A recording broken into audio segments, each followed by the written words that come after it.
দিন নাই যে যেটা মা ছাড়া যায় আর কি। আর আমার প্রতিদিনের ডেইলি রুটিন সারাদিন পরিশ্রম করার পরে রাত্রে আম্মুকে ফোন দেওয়া, এটা আমার একটা সর্বোচ্চ স্বস্তির জায়গা।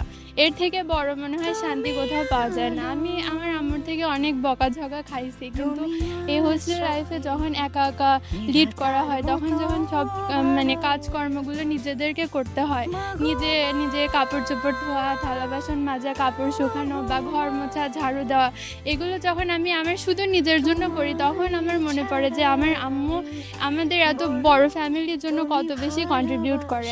আমার আম্মু মানে এমন একটা জায়গা যার কাছ থেকে আমি সব কিছুর সলিউশন পাই আর কি। মানে বাবার সাথে যত কিছু শেয়ার করতে না পারি, আমি জানি যে আমার সব প্রবলেমের সমাধান শুধুমাত্র একমাত্র আম্মুই দিতে পারবে।